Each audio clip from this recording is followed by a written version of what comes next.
The general public think that lawyers are difficult to be tackled with. Yeah.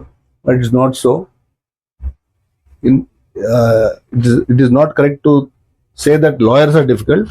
It's that human being, Who is that specific? that specific human being, he might be an advocate, difficult to deal with, who is difficult to deal with. Yeah, I mean, lawyers don't get rents. They find it difficult to get married. They find it difficult to get involved.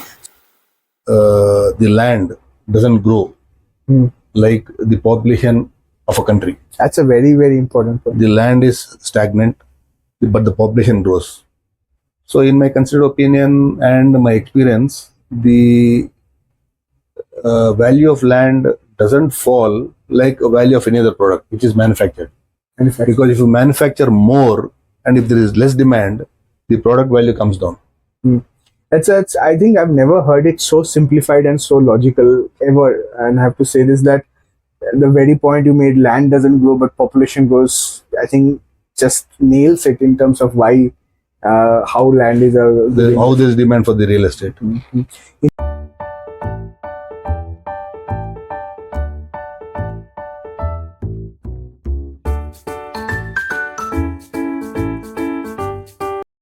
Hello and welcome. Today we have a very, very special guest in our series Walks of Life. Hello, my name is Abhishek and I'm the founder at Lotusdew. Today we have Mr. N. Sridhar Reddy. He's a senior High Court advocate. He's been practicing here for many, many years. And today we are going to have a very interesting session about him, about legal profession, about High Court practice, about, how lawyers view money. So stay tuned. And I'm sure this is going to be a very exciting episode for today. So yes, Mr. Reddy, tell me a little bit about yourself, right? Where did you grow up? What attracted you to legal profession? Who else, motivated you to become a lawyer? Yeah. Basically, I'm from an agriculture family. My background is from a village called Cherakpalli in Medak district. Presently, it is Sangareddy district, about 120 kilometers from Hyderabad. I am born and brought up in Hyderabad. My school education was in HPS Begumpet. Thereafter, I did my intermediate in a college called Luputunga in Gachibowli, Hyderabad. Thereafter, my BCom. Then I went into law, the LLB course from Usman University. I completed the same in 1992 and started practicing from December 1992. 1992. Pardon? 1992, that's actually an interesting market year, right? That was also the time when we had the sovereign crisis and the pre-Harshad Mehta era. SEBI came in, SEBI Act of 1992. So, yeah. Then I joined the office of my senior, who was later High Court judge and the Supreme Court judge also, Justice Sridhar Reddy. I was with him for a period of about 10 years. Then I started my independent practice. Yes, initially it was tough time dealing in the cases, managing the finances, because it's not a very lucrative profession initially. But thereafter, after I gained some experience, I started getting cases, and today I'm as I am today. Yes, and we'll talk more about that. So, I think what is very interesting in this story already is that you were working with a senior for about 10 years, right? Yes, and those 10 years, you were doing all the hard work of going case laws, understanding client requirements, understanding how to do drafting, how to do placements of documents. So 10 years is a long time. And then what was your trigger, right? What made you decide that, I don't want to work for anybody else, I just want to do it on my own? No, after my senior became the judge of the High Court, I thought it was the right time for me to establish my independent practice, because by then I had a bit of experience in dealing with clients, in drafting cases and facing the court. Therefore, I established my independent practice, independent office, and started my practice. Okay, even though it was not as jolly as it is today at that point of time, but I could manage things, and thereafter slowly it picked up. And today I'm in a very comfortable position. Sure. Um, Indira ka, matlab, your wife. Yeah. When you started, were you already married, or did you get married after that? No, I or- married a few months after I entered into practice. Yes. And of course, their support is always important in every profession. Yes. Yes. The support of the better half or the spouse. She supported me because I used to be outside the house for most of the time, almost about 16, 17 hours Mm, mm. in the office, court, and with the clients. And her support was very crucial for me Yeah. I'm at that sure. point of time. So 17 hours of hard work after working for 10 years for somebody else and then getting it off the ground. I think that is the kind of effort that's usually required to establish a business. I mean, there's no shortcuts. You just have to put in your hard work and leave the rest to luck. I think personally, I would say, Correct. probably 60% is hard work, 40% is luck, right? Yes, sure. I think you cannot do with either. So you cannot just depend on luck or just expect that if you work hard, it will become successful. So tell us about your initial transition, right? You were working under a established lawyer. You had a lot of respect for clients coming in because they knew that they were speaking to a representative of that particular Correct. person. Correct. Versus like now you're independent. Of course, you know your senior very well. He's now moved on to be a judge in higher courts. So what was that transition like in terms of getting client interest and then dealing with payments, like post legal advice? Did you face issue getting payments, or how was that transition? No, payments was never an issue for me. As long as I was my senior took care of me. And what all work was entrusted to me, I used to complete it within the time frames fixed by him. And even after I became independent also, I think that type of work which I learned from him continued. Continue. Yeah, that was So payment to my knowledge was not a big issue at any point of time. and not a big issue. Okay, understood. So So it was okay. I was doing well and went on. sure. So yeah, and I think and then you had a son with Iliraka, Yeah. and then he's now finished his law from Law. Nalsar. Right? No, not from Nalsar, from Symbiosis Law School, Symbiosis Pune. Law School. Okay. Pune. He's finished his law from Symbiosis Law School, Pune, and he's I think as qualified as you are when you were starting out. And Exactly. so what do you think his interests are? Are they same as yours? Is he ready to make it an independent practice, putting in 17 hours? Is that what you envisage for him? But unless a person puts in that effort, it is difficult for them to achieve goals if they have any. If they have any. I think there's a discussion in the popular media that popular people have said that people should work 80 hours a week, and then there's discussion that no, that was old style of working. I think now we work not only to work, but we want to enjoy our time of the money earned. But I think there is no two ways about the fact that if you're starting out, you are the HR, you are the finance manager, you are the chief executive officer, you are the technical person, everything wrapped into one. So essentially you're doing multiple jobs. So it's not that you're working 17 hours in one job, you're doing probably 3-4 hours of multiple jobs at that same time. However, now you are very well established in Hyderabad, and where is it located? What's the law firm called? What's the address? It's in road number 12, Banjara Hills. It's in my name, Sridhar Reddy Advocate. I have a couple of juniors who work for me now. Yeah, as you said, the number of work hours is not the criteria now, because when I joined the profession in 1992, we didn't have the software and this technology where we could search for cases on fingertips. We had to refer to books. and spend long hours reading the judgments and the case law. Now, on fingertips, they can find out. But of course, the hard work we have put in then and the hard work that people need to put in now would be same, minus the number of working hours. A bit less because Bit less, yes, because of the technology that has been improved. But might be a bit less, but the work of the brain is the same. work of the brain, of course. You have to still interpret the information. Correct. Yes. I think, and strategize and Yes.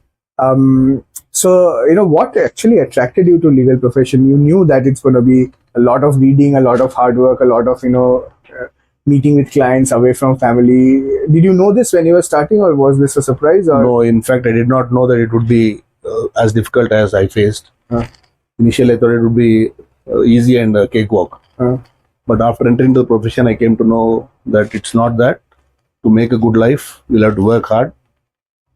Of course, I am a hard worker from very beginning. Therefore, it was not very tough for me, except for the fact that my wife also cooperated because of the long working hours, long hours which is out of house.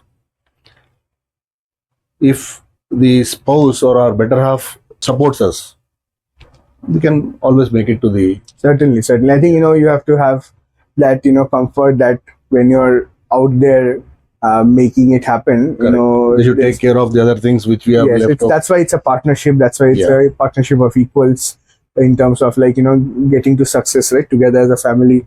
It's very important. What attracted you? Like, why did you? At what point did you realize that yes, I want to be a lawyer? In fact, initially I wanted to be do my MBA and go into this business management. Okay. But at that point of time, the number of colleges were less and the number of seats in MBA were also very less. I couldn't get into it. Therefore, the next option was to join law. Okay. In that way, I joined law. While I was in my first year, might be I was not as interested as I would be in MBA. But in the second and third years, I somehow interest came into me. I put efforts in it, qualified my law graduation, came into the profession, and thereafter, in view of the work I was doing, I don't know, it made me interesting. And the way I was putting my work, the way I was fetching results, also interested me. Understood. In that way, I proceeded the same path. Yes. No, I think it's better to gain gradual interest than to have a lot of interest and then see that it's not really interesting. That is definitely very interesting. I want to kind of delve deeper into a little bit of your profession after you started out on your own. In every entrepreneur's life, there is a moment when you get a big responsibility. You're not prepared for it, but you execute on it, and you're taking. You basically go on to the next level, right? Yes. that moment of jump happens. Can you remember after you started what would have been this moment for you? I didn't have any major jumps at any point of time. My growth was gradual, and I was just climbing steps. Any kind of high profile case which got you into the realm of serious players in the independent law industry, something that you can remember? It is for me, every client is a high profile client. Every client. Yes, of course. I deal with him in the same way, even if he's a farmer or an industrialist or a software engineer. That does not make much difference for me. Yeah, you're kind of objective, like a doctor. It's the patient who's coming. Exactly. I do the same thing. Yeah. The client is the paramount importance that I give, and I put interest in him, irrespective of the fees he pays or irrespective of the amount of work I will have to put into it.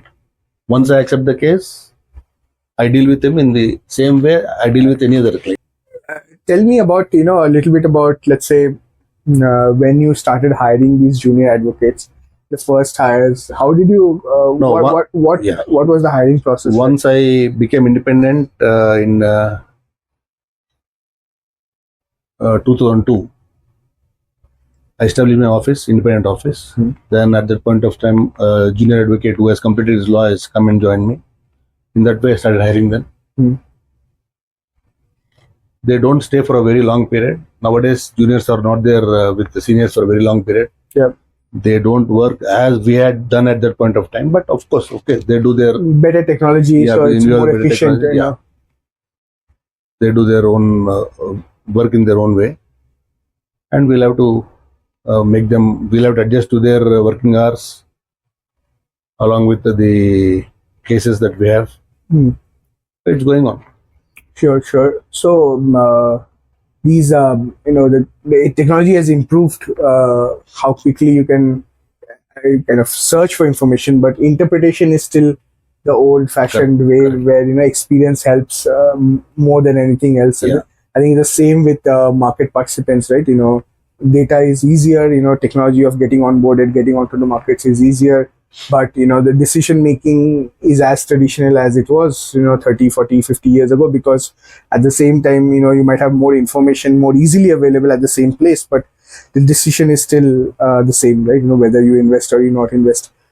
That said, I think one other thing I wanted to touch upon in your profession is that you have built a team. Like there is churning in the team. How do you ensure continuity for the client, right? Let's say a junior advocate is dealing with a particular client, and there is it's a long process typically. So how do you ensure continuity for clients? So I don't disconnect a client from with me. Hmm. When a client comes, I deal with him. Thereafter, entrust it to the junior. The junior takes care of the case. Even if in the absence of junior also, You can handle. my connection with the client is still there. Therefore, I can still handle. Sure, sure. And normally, lay people like us who are not part of the legal industry, they think lawyers are cutthroat people who are kind of difficult to deal with. That's never been my experience with you. You're one of the sweetest person that I know. Why is this myth there? Why do people have this myth Well, that this conception is there, I think, in all professions. So lawyers are no exception to it. Yes, when it comes to our personal cases, maybe we deal in a different way. Therefore, the general public think that lawyers are difficult to be tackled with. yeah, But it's not so. It is not correct to say that lawyers are difficult. It's that human being, who is that specific? that specific human being, he might be an advocate, difficult to deal with, who is difficult to deal with.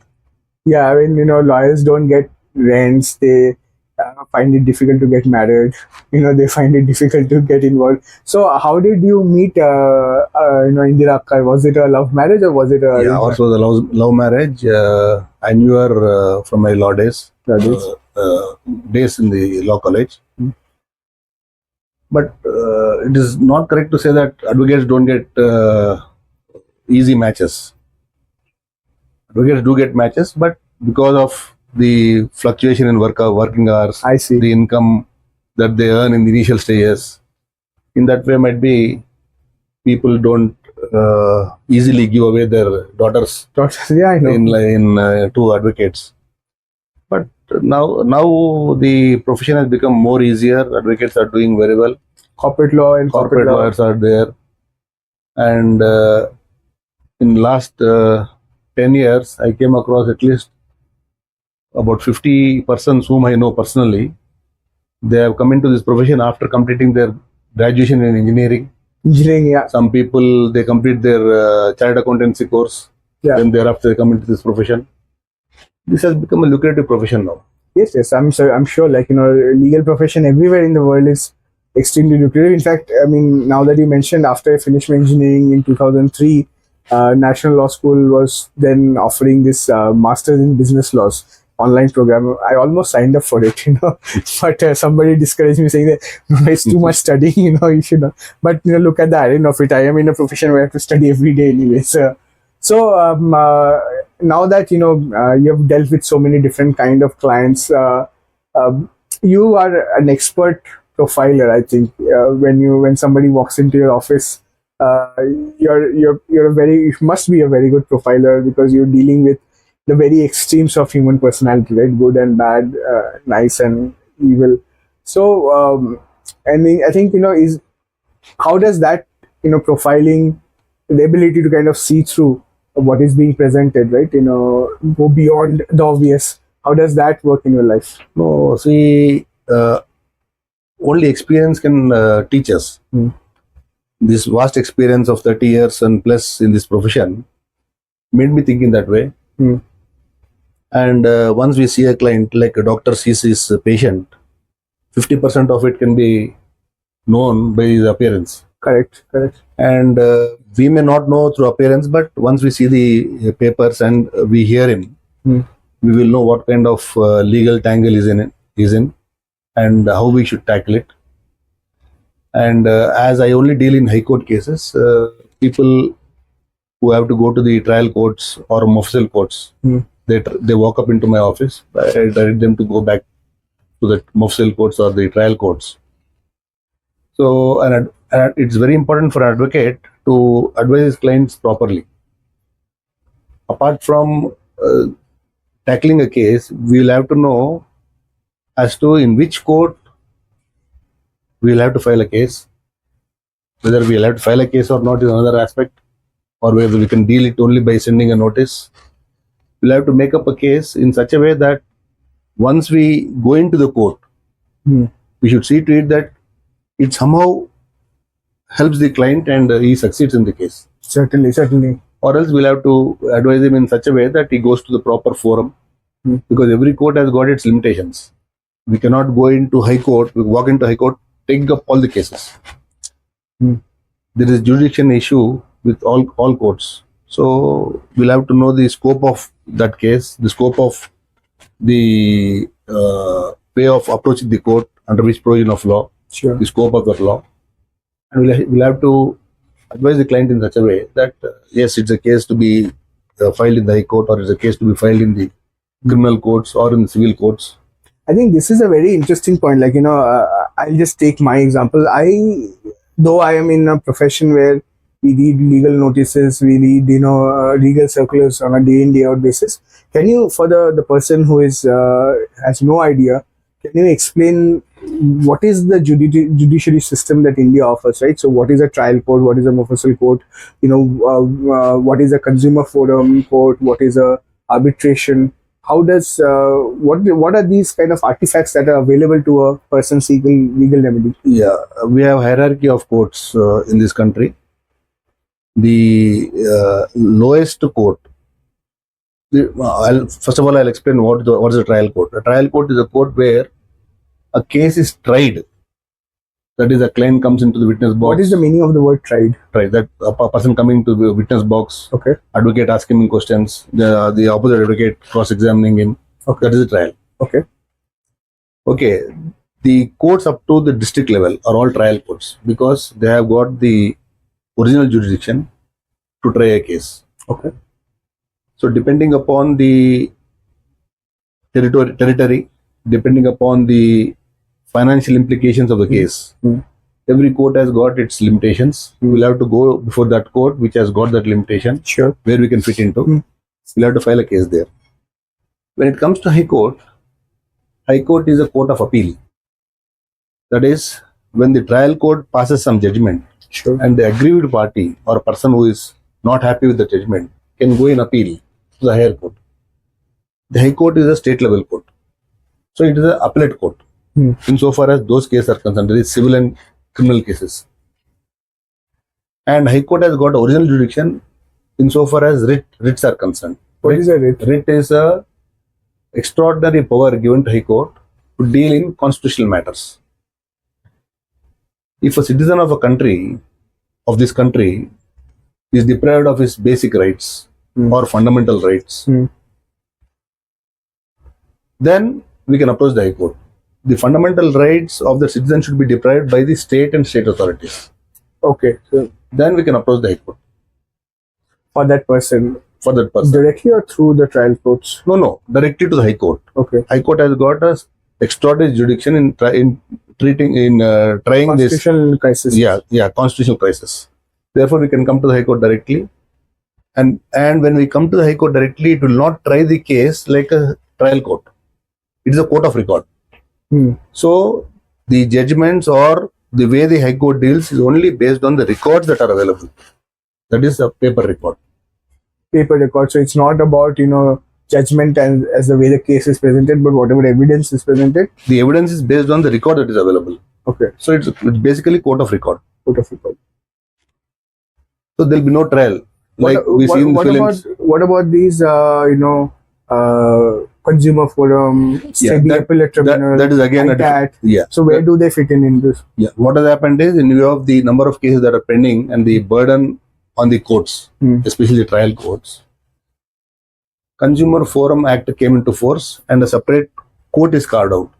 Sure. So for consumer disputes, we can go before that court, so that the burden on these trial courts would be lessened. Sure. So separate courts are again established for consumer under Consumer Protection Act. And when you take SEBI, that is a different mechanism again altogether. Your type of cases, that is SEBI appellate tribunal, SAT. Those are tribunals again only for these financial matters dealing in these companies. Then you have ITAT, income tax appellate tribunal. Yeah, these ITAT and all these are with regard to income tax problems. Yeah. So where do they fit in the hierarchy, right? Every enactment, every act will have a remedy to be solved within the statute. Okay. See, when you take Income Tax Act is a statute again. It's an act by a parliament, made by the parliament. In that act itself, there will be a remedy of appeal. Suppose an order is passed by the Commissioner of Income Tax. Yeah. We can go and appeal to the Chief Commissioner.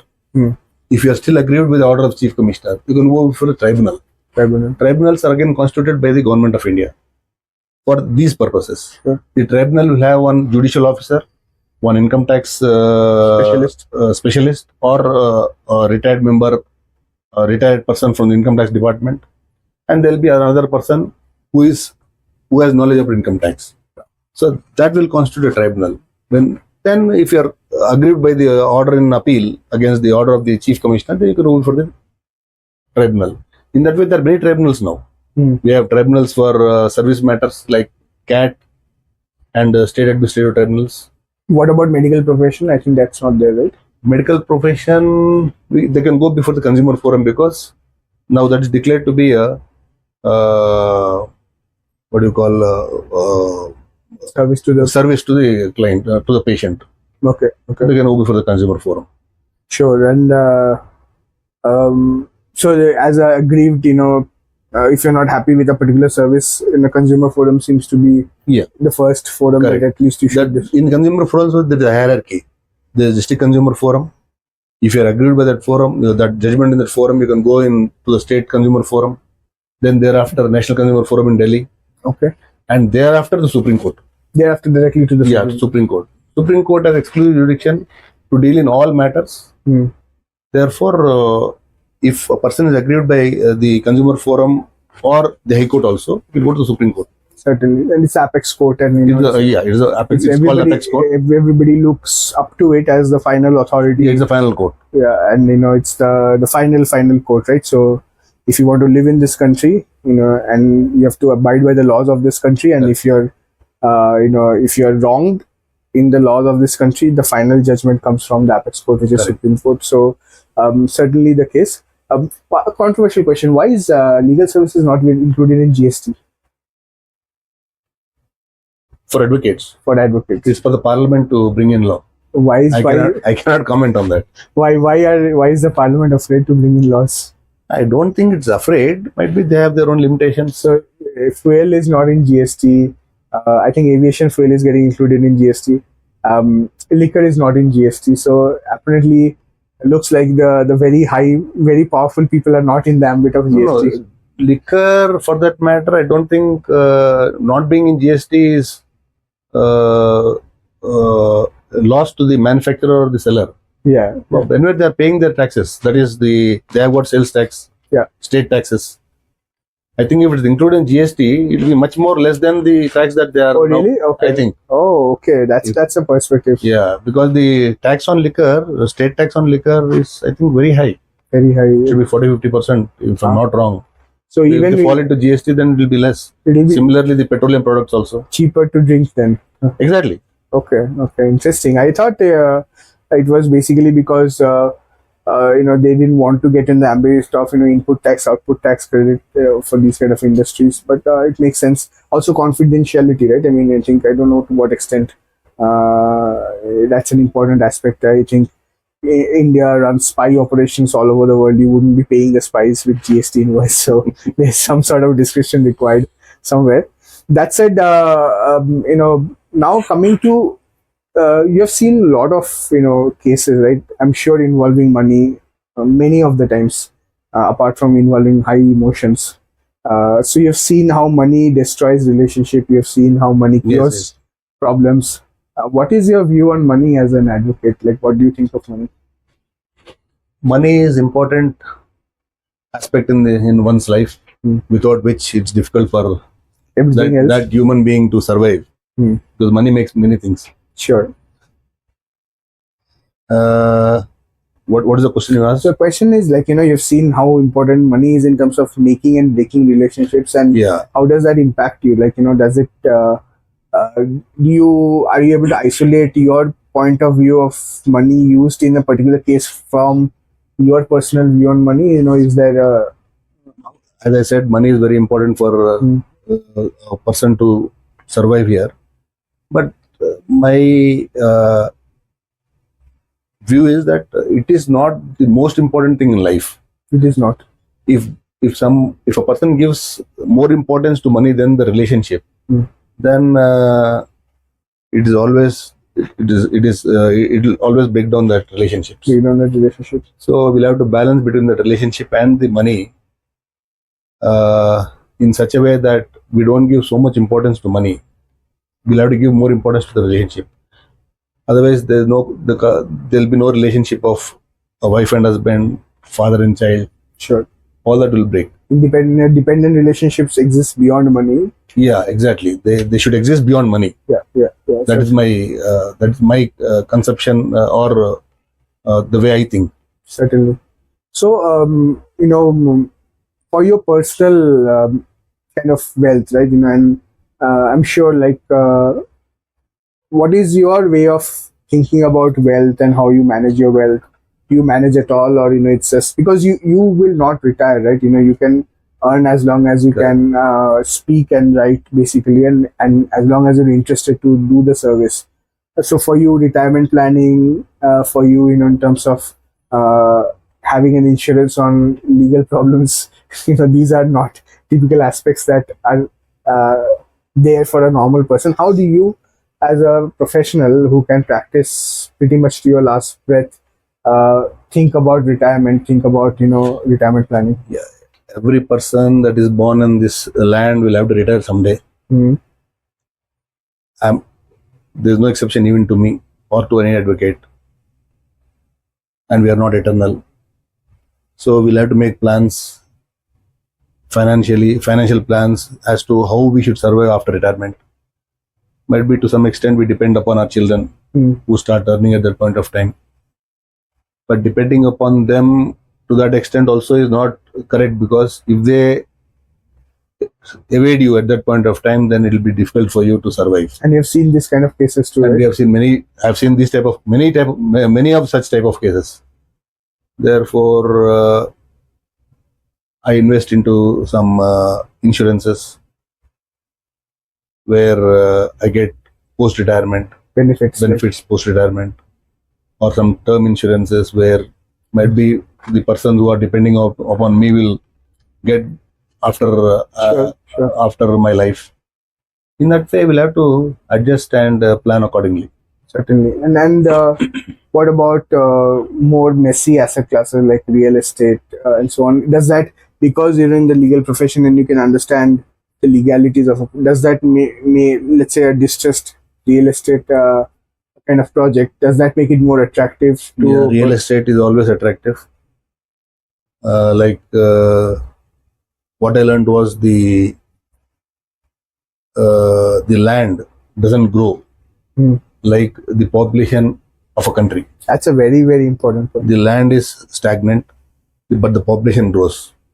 So once the population grows, then there is demand. Once there is demand, not only for land, for every product. If a product is limited to limited to a particular point, and a population grows, there'll be demand to the product. Similarly, there's demand to the land also. There'll be demand to the land also. So, in my considered opinion and my experience, the value of land doesn't fall like a value of any other product which is manufactured. Because if you manufacture more and if there is less demand, the product value comes down. That's I think I've never heard it so simplified and so logical ever. And I have to say this, that the very point you made, land doesn't grow but population grows, I think just nails it in terms of why how land is How there is demand for the real estate. Interesting. So in terms of, let's say, advice to a younger self, right, or maybe even to your son, any one or two things that you would have done differently in your legal journey so far, anything that you wish you wouldn't do again? Might be in some cases I was not as accurate or as precise I should have been.